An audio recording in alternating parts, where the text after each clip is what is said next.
Now, right now, violent crime plagues our city, and finding solutions to combat it have not come easy. So tonight, in this Safe KC report, I sit down with members of our community to see what can be done. People coming here so happy and excited because they got their one chance for about an hour every week or sometimes every 2 weeks to express themselves. Freedom of expression, freedom of self, freedom from whatever kind of bondage that you have. And that is what brought us to 18 OV Salon in the 18th and Vine District. We were first here a year ago for a candid discussion about race, crime, economics, and so much more. On this day, we revisited a few of those topics. What do y'all think about KCPD? How's KCPD doing right now? Just drew guns on me in the parking lot right just out here. They drew literal guns on me in the parking lot out here in front of my own building as I was coming to see Joey. I pull into the parking lot, and before they even said a word to me, jumped out and put and held me at gunpoint and said that I fit the description. How's KCPD doing? 28 years ago, I decided I'm going to get on the Kansas City, Missouri Police Department.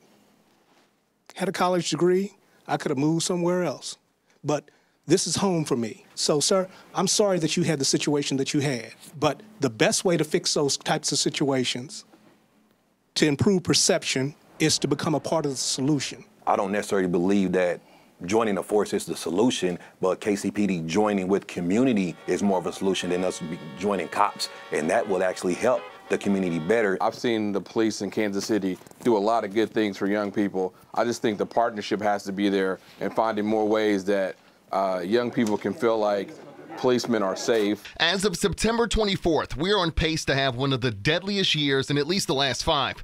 And there's one disturbing trend. More than a third of the victims, more than a third of the suspects are under the age of 24. What's the responsibility we share to fight those numbers? We have to reverse and change our narrative about ourselves. Exactly. I mean, because there's been let's be honest, there's been a 400-year public relations campaign to convince us that we're something that we're not. I think it's accountability. It's one of the big issues that we have is not holding our brothers, holding the next person accountable of their actions instead of we encouraging it. People watching don't all look like us. We got some women, women of color, white women. We have white men, others who will be watching this. What role do they play in all this? What's your message to them? Just try to be a little more culturally sensitive, I would say, to our background. In my opinion, the brothers that really can change these kids' perspective, can change these kids' mind states are not here. The people that can really change these kids is the people that's on the block. What we need in Kansas City, people outside the urban core to come back and give their time, talent, and treasure. We need more people to volunteer. When people ask me what can be done, I say to them, look at what you're passionate about and take that knowledge, that information, and give it to other people. Give it to young people.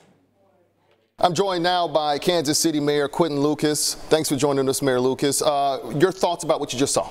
You know, I think it shows that we have some challenges, but we have a lot of people who care about the future of our city. You saw a group of a lot of brothers that are trying to make a difference each day, and that's what's inspiring for me. What do you think about the crime issue? How do we solve this problem in the short term? You know, there's short term and long term. Short term is getting guns out of the hands of people who don't need to have them. Those who've committed domestic violence acts, those who are young people, minors, those who have shown criminality in the past. That's the sort of focus I have, and that's the sort of work we've done in Kansas City. Long term, you got to make opportunities in neighborhoods. You know, if somebody's going to school, if somebody has a job, they're usually not offended. That's the sort of work we want to do. Opportunities in neighborhoods. One of those neighborhoods, East Side, east of Truce. We hear that all the time. Tell me a bit about the East Side revitalization plan and where that stands right now. You know, right now I think we're continuing to try to say, how do we revitalize, but not just by sprinkling one project here and one project there. How do we make sure there's long-term development? Right now there's money, and there's money going into the East Side. The bigger thing is, how do we get connectivity? How do we get the safety? How do we get housing? How do we actually make sure we're getting jobs? That's the work we're doing right now, long-term planning for the future of the East Side and for all of Kansas City, because it's vitally important. East Side revitalization, as well as crime, as well as that stigma that surrounds Truce Avenue. Just one of the many topics that we also talk about in part 2 of our roundtable discussion. That's set to air Thursday at 6 p.m. Mayor Lucas, thanks for joining us. Thank you. Appreciate it.